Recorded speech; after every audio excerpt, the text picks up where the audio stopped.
Salam alaikum et bienvenue dans cette nouvelle émission de campagne pour les prochaines élections du 25 mai 2014. On va voter pour une liste européenne, pour une liste pour la région de Bruxelles-Capitale ou pour les autres régions, mais également pour la Chambre et pour le parti écolo. Ce soir, j'ai le plaisir de recevoir une candidate et un candidat.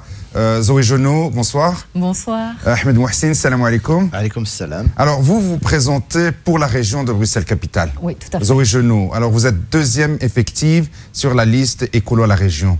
Mais oui, donc jusqu'ici j'étais au fédéral, donc plus sur des combats, équité sociale, chômage, emploi, droits des étrangers, droits des minorités. Comme ça faisait 15 ans que j'étais en place, c'était un peu le moment de réfléchir, je continue pas. Et maintenant j'ai vraiment envie d'aller embrasser un combat pour toute la question de qualité de l'enseignement. On ne se rend pas compte, mais les matières enseignement sont gérées par les Wallons, plus quelques députés bruxellois. Et je pense qu'on est parfois un peu les parents oubliés. Quand on voit que dans des classes de campagne, ils sont 12, et que nous, dans des classes de maternelle, avec des enfants qui ne maîtrisent pas toujours le français, on a des classes de 28, je pense qu'il faut vraiment rééquilibrer ça. On va parler aussi de votre bilan à la Chambre, au fédéral. Je vois ici une brochure écolo, une place pour chacun, chacune. Votez avec votre temps. Ça veut dire quoi, Zoé Genot ? Mais là, l'idée est de dire, il y a toute une série de vieilles recettes qu'on a tendance à appliquer comme ça, une fois, deux fois, trois fois. Ça ne fonctionne pas. Maintenant, il faut réfléchir et ne plus utiliser ces vieilles recettes qui ne fonctionnent pas. Par exemple, en matière de création d'emplois. Depuis que je suis à la Chambre, on a déjà fait 7 milliards de réduction de cotisations. Pas ciblé, pas conditionné au fait de créer réellement de l'emploi. Eh bien, on le voit, il n'y a pas un seul emploi qui a été créé. Je pense que ça ne sert à rien de remettre une couche de la même chose. Ahmed Mouhsin, salam alaikum. Alaikum salam. Alors, vous êtes à la 7e place sur la même liste que Zoé Genot à la région de Bruxelles-Capitale. Vous êtes un député, ce qu'on appelle un député bruxellois sortant. Effectivement, j'ai déjà été pendant 5 ans député bruxellois. Et donc, constatant que l'Olivier avait bien fonctionné, qu'on avait vraiment fait avancer L'Olivier, 3 partis de gauche, centre-gauche, donc avec le PS, le CDH et Écolo, avec un projet vraiment progressiste pour Bruxelles. Et je trouvais qu'on avait vraiment fait du bon travail. Et j'estimais qu'il fallait donc que je continue encore 5 ans. Parce que vous savez, en 5 ans, ce que vous mettez en œuvre, c'est, voilà, les bases, vous commencez à construire. Et là, j'ai découvert en fait qu'on pouvait faire énormément avec les leviers régionaux. Et donc, je souhaiterais continuer. Et j'imagine que vous avez fait des propositions d'ordonnance. Tout à fait. De propositions de loi, entre guillemets. C'est ça, ce sont donc des lois régionales. Et je prends un exemple, j'ai fait une ordonnance pour pouvoir enterrer dans un linceul. La loi est faite, maintenant il faut assurer le suivi. Enterrer dans un linceul, ça concerne quelle communauté ou quelle... Communauté juive, communauté musulmane, mais également tout citoyen qui à un moment donné estime qu'effectivement utiliser un linceul plutôt qu'un cercueil... Un linceul en arabe, c'est le kfen. Exactement, comme ça pour les gens qui... Et donc qui estime que c'est un choix. Et donc ça concerne l'ensemble des citoyens. On n'a pas voulu réduire ça à des communautés en particulier. On s'est dit, tout citoyen peut faire ce choix. Mais il y a par exemple une ordonnance sur la lutte contre le gaspillage alimentaire. Il faut savoir qu'à peu près la moitié des aliments qui sont produits sont gaspillés. J'ai déposé une ordonnance qui est pour l'instant au greffe. J'ai envie de continuer à travailler sur cette question du gaspillage alimentaire. J'ai envie de mettre ça en œuvre. Il y a d'autres projets que j'ai soutenus, comme le musée de l'immigration. Alors, ce musée de l'immigration, il ne voit jamais pas toujours le jour. Qu'est-ce qui se passe? Qu'est-ce qui bloque? Il y a 2 choses qui bloquent. La première, c'est on avait l'argent à une certaine époque. Donc, si vous voulez, c'est Belliris, c'est le fédéral qui donne l'argent à la région pour faire un certain nombre de projets. Et on avait de l'argent pour faire ce musée de l'immigration. Mais ce qu'on n'avait pas, c'était de l'argent pour le faire fonctionner. Ça devait venir de chez Madame Fadila Lanan. Et Madame Lanan a fait un choix. La ministre de la Culture. Ministre de la Culture. C'est plutôt d'utiliser cet argent pour l'espace l'espace maghrébin et laïque. Alors, moi, je regrette vraiment parce qu'on avait un vrai beau projet et de l'argent qui venait de Belliris. Voilà. Maintenant, je continue à me battre. Malheureusement, j'ai appris la semaine passée que l'argent de Belliris, plutôt que d'être destiné à un musée de l'immigration à Bruxelles, parce que des musées de l'immigration, il y en a dans toutes les capitales, hein, New York, Paris, Amsterdam, vous en avez partout. Eh bien, à Bruxelles, on a fait le choix d'utiliser 30 millions d'euros pour faire le temple de la bière à la Bourse. Un musée de la bière. Il l'appelle le temple de la bière, c'est un musée de la bière, je ne sais pas. Et donc, j'ai vraiment encore envie de me battre parce que je pense que ce musée de l'immigration, il a sa place à Bruxelles. On fête les 50 ans de l'immigration. On aurait dû fêter ces 50 ans en inaugurant ce musée. Malheureusement, il est fort probable qu'on inaugurera d'abord le musée de la bière et puis peut-être un jour. Mais j'y crois encore, hein, il faut se battre. Zoé Genot, pour les Bruxelloises et les Bruxelloises, tout le monde parle de cette ville multiculturelle. Vous pensez que c'est un bon message ou c'est un message adéquat adressé à toutes ces communautés qui vivent à Bruxelles? De favoriser un musée par rapport à un autre musée? Non, clairement, ce n'est pas un bon message. Et surtout que je pense qu'il y a un vrai défi par rapport aux enfants. Souvent, les enfants ne savent pas bien d'où ils viennent. Et se raccrocher à leurs racines, les connaître, ça permet de bien évoluer sur deux pieds. Et je pense que c'est valable pour toutes les communautés, aussi bien la communauté subsaharienne que la communauté maghrébine, que la communauté turque. Avoir ce musée d'émigration, ça permettrait à chacun de revenir, de parler avec leurs grands-parents en disant « Tiens, et toi, comment tu es arrivé? Qu'est-ce qui s'est passé ?» On le sait, avoir la fierté de son trajet, c'est quelque chose de vraiment important dans la construction des enfants. Alors Zoé Genot, vous étiez députée fédérale. Il y a certaines compétences qui relèvent plutôt du fédéral que de la région. Le gouvernement fédéral a pris certaines mesures qu'on a appelées des mesures anti-chômeurs. Est-ce que vous y avez adhéré ou pas? Mais non, pour nous, là, c'était vraiment un scandale. Parce qu'on se rend bien compte, 2008, la crise bancaire, c'est pas la faute des chômeurs. Hein. Énormément d'emplois perdus, les faillites s'accumulent. Et à qui est-ce qu'on demande de payer la crise quand il y a le nouveau gouvernement d'Iropo qui se constitue? Aux chômeurs. Plusieurs mesures sont prises contre eux. Il y a d'abord la dégressivité. Ça veut dire quoi la dégressivité? Ça veut dire que vos allocations chômage, après 3 mois, commencent à diminuer et diminuent de plus en plus pour s'arrêter juste au-dessus du CPS. Mais ça veut dire que, j'ai encore rencontré quelqu'un hier, il me disait « j'ai 200 € en moins ». Avec 200 € en moins, je n'arrive plus à avoir Internet, qui est très utile pour chercher l'emploi. Je dois couper dans les transports en commun, je dois rester chez moi et rester coincé. C'est aussi 1 million d'exclusions depuis le début du système en 2003. Et les gens n'en parlent pas, c'est un peu tabou. Mais dans nos rues à Saint-Josse, on a des jeunes qui sont comme ça, ils n'ont plus de chômage, plus de CPS, ils voguent comme ça un peu sans, ils n'ont plus droit à aucune aide à l'emploi, ils sont hors système.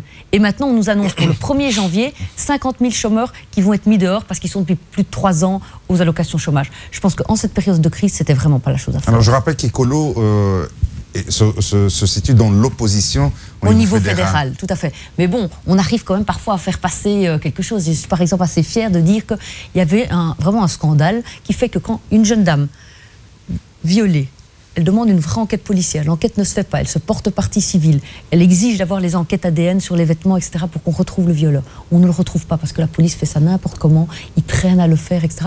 Et elle est condamnée à payer 2 400 € les frais d'enquête. C'était vraiment une loi complètement biscornue, alors qu'elle est victime, quoi.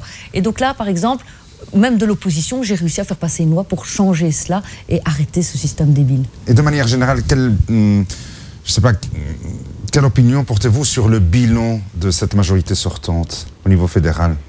Mais je pense qu'on a payé très cher le fait d'avoir un Premier ministre socialiste francophone. Monsieur Di Rupo avait envie d'être Premier ministre. C'était très difficile pour les néerlandophones d'avoir un socialiste et un francophone qui soit Premier ministre alors que les néerlandophones sont plus nombreux et que du coup, il a dû vraiment faire des concessions énormes. Et on le voit, hein, quand on voit ces attaques par exemple sur les chômeurs, ça n'a aucun sens économique parce que ce sont des petites économies, mais symboliquement, c'est très fort. Et par rapport aux gens qui vont le vivre, c'est une catastrophe. Donc il y a eu toute une série de mesures qui ont été faites qui sont vraiment des mesures vexatoires et contraires au bon sens, mais qui ont été faites pour rassurer les partis néerlandophones pour avoir un Premier ministre francophone socialiste. À mon avis, ça ne le valait pas. Ahmed Mouhassine, en faisant votre campagne au quotidien, quand vous êtes dans les marchés, au contact avec des électeurs potentiels, quelles sont les préoccupations des gens qui reviennent le plus souvent? Certainement l'emploi. Je pense qu'il y a une vraie inquiétude par rapport à l'emploi et ce que Zoé dit est vrai. Moi, j'ai pu visiter un centre de femmes battues, des femmes qui avaient souvent plusieurs enfants, parfois des enfants handicapés. Elles étaient également harcelées par l'ONEM. Donc je me dis que si dans des cas aussi extrêmes, des personnes sans logement, familles nombreuses, familles handicapées, l'ONEM continue à harceler et l'une d'entre elles avait été exclue, je me dis que c'est vrai que la situation est grave. Donc ça, c'est une des principales préoccupations. Chez les jeunes, également l'emploi et le sentiment d'être discriminé. Parce que je pense que l'une des difficultés, il y a une étude qui démontre que la question de la discrimination est un élément central dans le fait que les jeunes jeunes bruxellois même qui ont des qualifications ne trouvent pas d'emploi. Et donc là, on a des propositions qui est par exemple un système de test de situation, c'est-à-dire envoyer une série de CV avec des noms de personnes d'origine étrangère, une série de CV avec des gens avec des noms belgo-belges, et on voit comment sont traités les CV, ou même envoyer des gens. On a vraiment envie de mettre maintenant des mécanismes un peu plus de contrôle, un peu plus coercitifs par rapport aux patrons qui discriminent. Je dis pas que c'est tous, hein. Certains le font parce qu'ils n'ont pas une connaissance de la diversité, d'autres le font parce qu'ils sont vraiment racistes, et ceux-là, il faudra les sanctionner. Donc voilà, la question du logement, vraiment, elle est au centre des préoccupations, et je dirais que la troisième préoccupation, très souvent, l'enseignement. L'enseignement est quelque chose qui préoccupe les parents, parce qu'ils ont le sentiment, sans doute aujourd'hui, que l'école ne répond plus à tous les défis.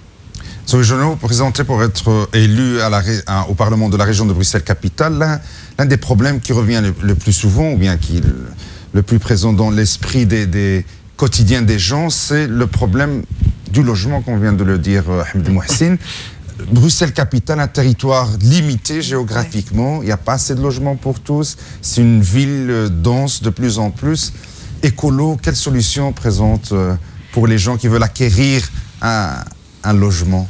Mais il y a déjà eu un gros effort fait dans le sens où on est arrivé, on donnait par exemple 800 bourses du fonds du logement aux familles les plus précaires qui veulent acheter et qui ont la possibilité d'acheter. Maintenant, on est passé à 1300. Donc, on a presque doublé le nombre de bourses et je pense que l'effort doit s'intensifier. Il y a aussi des nouvelles expériences qui sont menées parce qu'en effet, l'accès à la propriété devient vraiment problématique. C'est le Community Land Trust. Ça se fait déjà dans plusieurs pays. C'est l'État achète le terrain et les gens achètent l'appartement. Ça permet à des catégories qui n'avaient plus aucun espoir de devenir propriétaires d'être propriétaire, de ne plus devoir rien payer après 20 ans. On sait que quand on est une personne âgée, devoir encore payer un loyer, etc., avec la hauteur des pensions, c'est vraiment un problème, et de léguer quelque chose à ses enfants. Donc c'est des programmes à développer, mais il faut surtout travailler sur construction de logement social, construction de logements moyens. Il faut augmenter le nombre de logements. Mais est-ce qu'on a les moyens pour construire de nouveaux logements sociaux, par exemple? Mais oui, c'est un des dossiers sur lesquels on s'est beaucoup battu. Le budget du logement, c'était 4,3% du budget de la région bruxelloise. On est passé à 6,2%. Donc c'est vraiment de 4 à 6, c'est énorme comme augmentation. Là, il y a pas mal de projets qui ont été lancés. Quand tous les projets qui ont été lancés auront abouti, c'est 5600 logements sociaux et au prix contrôlé qui vont être faits. L'autre outil, pendant ces grosses discussions entre francophones et néerlandophones, il n'y a pas beaucoup de choses intéressantes qui se sont passées pour les gens, mais il y a un outil intéressant qui est passé à la région bruxelloise. C'est l'outil de l'encadrement des loyers. C'est le fait de dire que dorénavant, les Bruxellois, s'ils le souhaitent, peuvent se doter d'un outil qui dit quand un propriétaire fait payer le juste prix, c'est parfait. Quand un propriétaire exagère au niveau des prix et chaque fois qu'un locataire s'en va sans faire aucun travaux, hop, il augmente les prix, là, il faut clairement mettre le haut là. Et j'espère, jusqu'ici, quand on essaie de discuter ça au fédéral, les Wallons, il faut se rendre compte, là-bas, vous pouvez louer une maison complète pour 600 €. Ils disaient, est-ce qu'on a vraiment besoin de cet outil, etc. Entre Bruxellois, je pense que tout le monde va être d'accord qu'on a besoin d'outils de ce type, quoi. Hamdi Mouhsine, quand on vous entend et quand certains téléspectateurs vous entendent, ils se disent que de toute façon, ça c'est un peu le discours de tous les partis. En fait, vous ressemblez tous entre partis. Qu'est-ce que vous répondez à cela? Il y a un côté un peu populiste, entre guillemets. Mais je crois que lorsqu'on regarde le programme écolo sur la question du logement, par exemple, on promet des choses en expliquant avec quels outils on va les mettre en œuvre. Et ma collègue Zoé Genot l'a expliqué.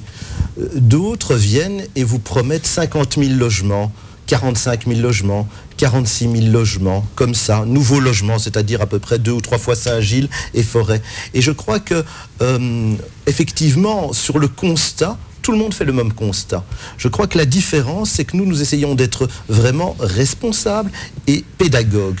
Et j'ai pu le constater, véritablement, à chaque fois qu'on a des débats où on a le temps d'échanger, eh bien, à la fin du débat, le constat, c'est que nos propositions sont beaucoup plus crédibles à mettre en œuvre. Parce que, vous savez, on peut promettre la Lune, et je crois que... pour un exemple concret, Hamdi Mouhsine. Mais sur la question du logement, je viens de vous le dire, hein, moi j'ai vu des promesses de faire en quelques années 50 000 logements, c'est-à-dire 3 fois Forêt et Saint-Gilles. Ça, c'est impossible. Impossible. Et je trouve que...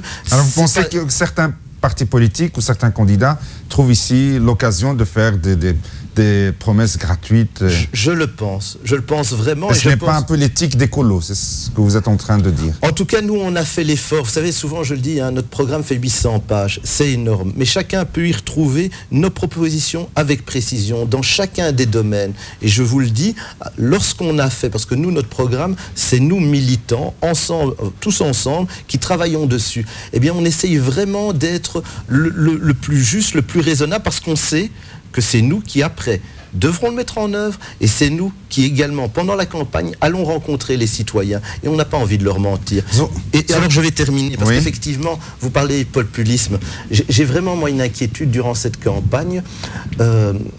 J'ai vu, je ne voulais pas aborder le sujet, mais je pense qu'il faut vraiment l'aborder. Là, je m'adresse à un certain nombre de jeunes et moins jeunes qui sont séduits par un discours du style de boulet belge. Je pense vraiment, et je m'adresse à ces citoyens, qu'ils doivent être attentifs. Je crois qu'il y a certains, et quand on parlait de populistes, je crois que dans ce cas-là, on parle vraiment de ce qui est le plus emblématique dans les politiques populistes. Cette personne est un vrai danger. Elle est un vrai danger parce qu'elle prétend être anti-système. Et elle fait vraiment partie du système. À chaque fois, on a eu des gens comme ça, des De Grelle dans le passé. En France, lorsque Le Pen est apparu, il se prétendait anti-système. Et il a été instrumentalisé par Mitterrand. Les anti-systèmes font partie du système. Nous, ce qu'on propose, c'est changer le système, l'améliorer. C'est ce qu'on propose. Ça prend plus de temps. Il faut faire preuve de pédagogie. Vous savez, hein, la liberté d'expression, nous aussi, on la défend. On l'a défendue. Lorsque, dans le passé, on a voulu interdire des spectacles de manière préventive, on s'y est opposé. On a dit, il faut condamner la personne si elle tient des propos antisémites, si elle tient des propos homophobes, si elle tient des propos sexistes. Mais, a posteriori. A posteriori. On l'a dit. Alors, c'est vrai qu'on ne l'a pas dit en insultant, en injuriant, mais c'est dans notre gène, la liberté d'expression. Et donc, j'invite vraiment ces gens. Cette personne venait du PP, un parti islamophobe. Il a tenu des propos islamophobes. Et donc, je leur lance un appel. Faites des recherches, vérifiez avant de voter, c'est un geste important. Zoé Genot, on va revenir à la région de Bruxelles-Capitale. Vous êtes deuxième effectif sur la liste écolo. Bruxelles, c'est un constat un peu général. Beaucoup de personnes critiquent le fait que c'est une région qui n'est pas propre. Que répondez-vous à cela ? Mais je pense qu'il y a eu pendant longtemps un partage des tâches entre telle rue est nettoyée par la région, telle rue est nettoyée par les communes, et on a un peu joué au ping-pong, c'est pas toi, c'est moi, etc. C'est heureusement en train de s'harmoniser et il n'y aura plus qu'un responsable pour toutes les rues. Et je pense que ça, c'est une bonne chose parce que ce jeu de ping-pong va s'arrêter. L'autre grand défi, moi je le vois à Saint-Josse, hein, quand je suis arrivée, c'était une commune assez bien tenue, il y avait des poubelles à tous les coins. Maintenant, sur les 4 coins près de chez moi, il n'y a plus une poubelle. Je pense que si on veut pouvoir éduquer les enfants, il faut qu'il y ait toujours des poubelles à proximité pour pouvoir leur dire ta canette. C'est impossible à faire quand ce n'est pas le cas. Et la dernière chose, c'est je pense que quand des gens exagèrent, balancent des choses à la rue, etc., à un moment, il faut pouvoir dire aussi stop. Voilà, il y a des amendes, et pas des amendes excessives, mais des amendes appliquées et de la même manière à tout le monde. Il ne faut pas que celui qui va frapper à la porte de l'échevin se les voit enlever, etc. Parce que là, c'est complètement déséducatif et il y a vraiment un ras-le-bol qui s'installe. Et moi, je le sens souvent dans le discours des gens, quoi. Donc, c'est une responsabilité partagée, plus ou moins. Tout à fait. Entre les citoyens et l'autorité, ou les autorités, parce qu'il y a l'autorité locale, l'autorité régionale qui partagent un peu. C'est clair, quand je vois des gens qui prennent le cendrier de leur voiture et qui le balancent sur la route, on ne peut pas demander ensuite aux enfants de faire des efforts quand soi-même on ne montre pas l'exemple. Mobilité, on ne peut pas parler d'écolo sans parler de mobilité. Ahmed Mouhassine, à Bruxelles, comment évoluez-vous le plan de mobilité générale? Est-ce que les moyens de transport communs sont suffisants pour résoudre ce problème de mobilité bruxellois? Écoutez, le constat, c'est que le grand défi à Bruxelles, c'est la mobilité. Je parle même des entreprises, par exemple, beaucoup d'entreprises, lorsqu'ils décident de délocaliser, la justification, c'est la mobilité. Alors après ça, on peut envisager d'immenses projets et se dire que en 2025, tout sera résolu. Nous, ce qu'on s'est dit, c'est qu'il y a des projets prioritaires. Et par exemple, l'une des propositions qu'on fait et qui est facile à mettre en œuvre parce que les rails existent, les gares existent, c'est le réseau express bruxellois. 31 gares bruxelloises, vous en avez certainement une près de chez vous qui vous permet de vous déplacer dans différents points de Bruxelles. Je prends un exemple de la gare de Saint-Josse à Aren, je mettrai 10 minutes. Voilà, très rapide. Malheureusement, ces gares ne sont pas utilisées. Pourquoi? Parce que la SNCB considère que son travail, c'est d'amener des gens de l'extérieur de Bruxelles vers Bruxelles, mais pour les Bruxellois, rien. Aucun investissement. Notre priorité, c'est vraiment ce réseau express bruxellois. Et alors, on a un autre projet que je trouve extrêmement intéressant, c'est notre tram, malheureusement, s'arrête plus souvent dans des embouteillages que pour déposer des gens. Et donc, on a un projet qui sont des... lignes chrono. Lignes chrono, exactement. Et ces lignes chrono, c'est quoi? Toute une série de lignes à Bruxelles où un tram ne s'arrête que pour prendre et déposer des gens. C'est-à-dire qu'à un feu rouge, eh bien, automatiquement, il a une télécommande et ça passe au vert. Et donc, on a fixé toutes ces lignes chrono qui permettront aux gens de se déplacer beaucoup plus vite, parce qu'on sait très bien que si on veut amener les gens à abandonner leur voiture, en tout cas lorsqu'ils se déplacent pour aller au travail, eh bien, il faut leur offrir une mobilité publique facile. Et je vais donner juste un exemple. Les embouteillages à Bruxelles. Un bus de 18 mètres, si vous mettez tous les gens qui sont dans ce bus dans des voitures, ça fait 500 mètres. Voilà, c'est ça. Et donc plus de bus. 500 mètres de voitures. 500 mètres de voitures les unes derrière les autres. Parce qu'à Bruxelles, on se déplace à 1,2 personnes par voiture. Je pense que lorsque les gens voient ça, et je ne parle même pas des trams, là je prends juste le bus, parce que dans les trams, vous pouvez mettre encore plus de personnes. Et donc je crois que là, il y a des grands défis. Et notre défi, c'est de rappeler que les transports en commun, c'est ce qui permettra de décongestionner Bruxelles. Zoé Genot, vous étiez député fédéral à la Chambre, et dans cette législature sortante, la majorité a fait voter une loi controversée, dont certains l'ont même taxée de loi discriminatoire. C'est la loi concernant le regroupement familial et qui concernait malheureusement que deux communautés, la communauté turque et la communauté marocaine. Avez-vous voté cette loi? Non, on est le seul parti qui a voté contre cette loi. En fait, c'était même pas parce que maintenant les partis disent oui, mais c'était dans la majorité, on n'avait pas le choix. Ça a été voté avant que le gouvernement soit constitué. Pendant cette longue période des 500 jours de discussion, en fait, on avait l'impression qu'il ne se passait rien, que le truc le plus important du monde, c'était d'arrêter le regroupement familial. Il faut se rappeler qu'il y avait la pression de la NVA, tous les partis voulaient faire gentil avec la NVA, et résultat, le texte, c'est quoi? C'est de dire les Belges et les extra-européens ne peuvent plus, par exemple, permettre à leurs grands-parents, aux parents, de venir. C'est terminé. Pour pouvoir faire venir sa femme, son mari ou même ses enfants, il faut maintenant avoir un contrat à durée indéterminée et gagner plus de 1 300 €. Mais ça veut dire que pour toute une série de personnes, c'est vraiment quasiment impossible maintenant de faire venir les enfants. On a dit que ça concerne uniquement la communauté marocaine et turque. Oh, non, ça c'était pas vrai. Par contre, ce qui est vrai, c'est que c'est discriminatoire par rapport aux Européens. Imaginons un Italien, lui a le droit de faire venir sa grand-mère. Lui a le droit de ne pas avoir les 1 300 €. Donc il y a une discrimination entre les Belges et les autres Européens. Mais ça touche tous les extra-européens de la même manière que les Belges. Et clairement, dans les discussions, ce qui était vraiment choquant, c'est qu'on disait oui, mais on ne va pas traiter les Belges de la même manière parce que ce sont des Belges. Oui, mais vous savez, les Belges. Et là, ça, c'était vraiment des relents assez populistes et désagréables en commission, quoi. L'avenir de l'immigration en Belgique, la Belgique a toujours la capacité de recevoir plus d'immigrés pour rester dans ce registre-là?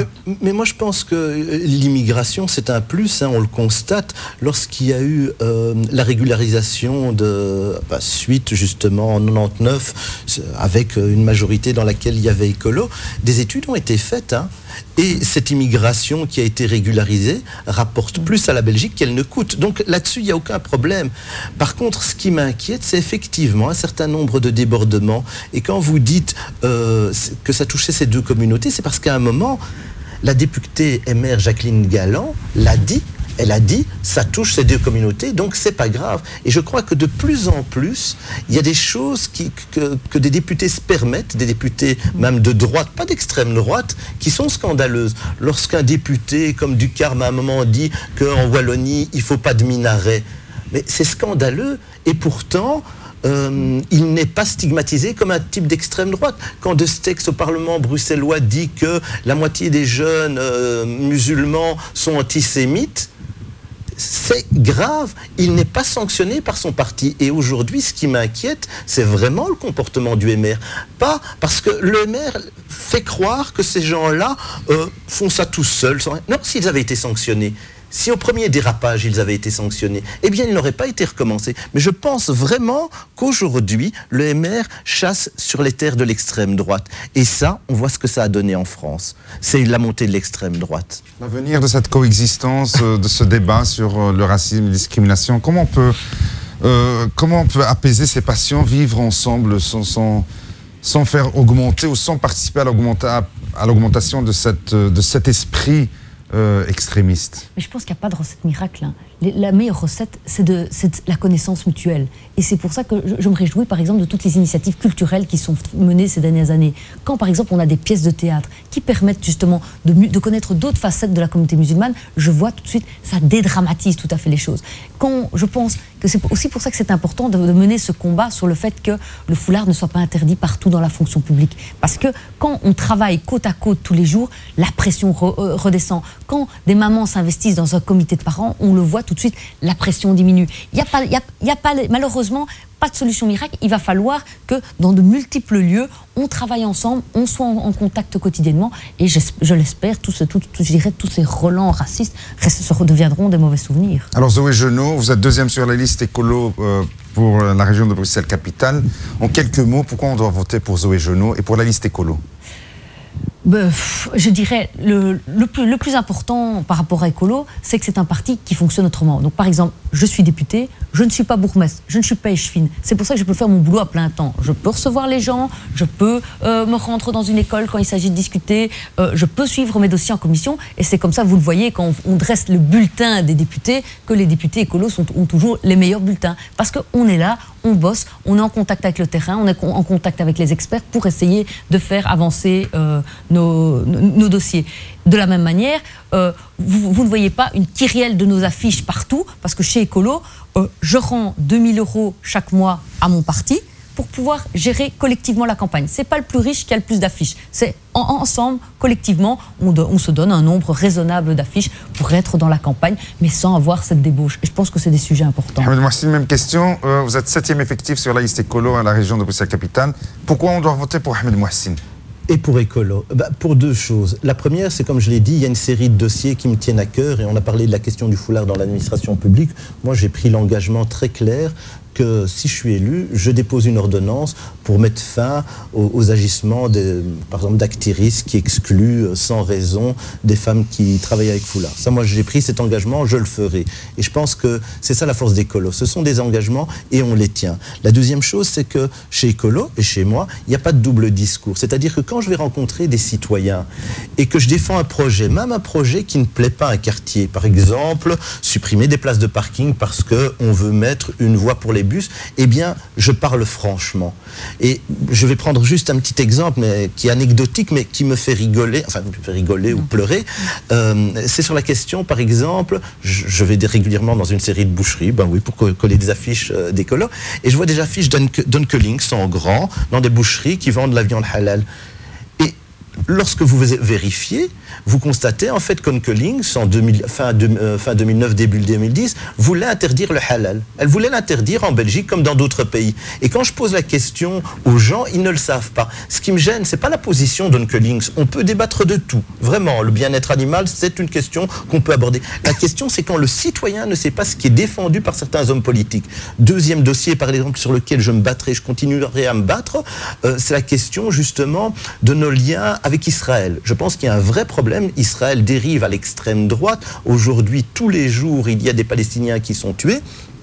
Et je découvre que le CDH et le PS, au CCLJ, dit eh ben nous, on veut à nouveau avoir un accord de coopération entre Bruxelles et Israël. Le CCLJ? CCLJ, Centre communautaire juif laïque. C'est clair qu'ils ne sont pas allés devant une association palestinienne pour dire ça. Mais Yvan Mayer et d'Allemagne, au nom du PS et du CDH, disent eh bien, on veut relancer cet accord de coopération. Eh bien, quand Christos Zoulkeridis va au CCLJ, Christophe Doulkeridis, tête de liste. Tête de liste écolo, exactement. On lui pose la question sur la question du boycott, sur la question des accords avec Israël. Il donne la position d'écolo. Oui, les produits qui viennent des colonies, on n'en veut pas en Belgique. Les accords de coopération, tant qu'Israël ne respecte pas le droit international. Mais il le fait également au Centre communautaire juif laïque. Et c'est ça la différence d'écolo, c'est un seul discours devant tous les publics. Très bien, j'espère que les candidats MR et PS, quand ils seront mes prochains invités, pourront répondre à ce que vous avez dit. Donc je rappelle, Zoé Genot, vous êtes deuxième effectif sur la liste écolo à la région de Bruxelles-Capitale. Ahmed Mouhassine,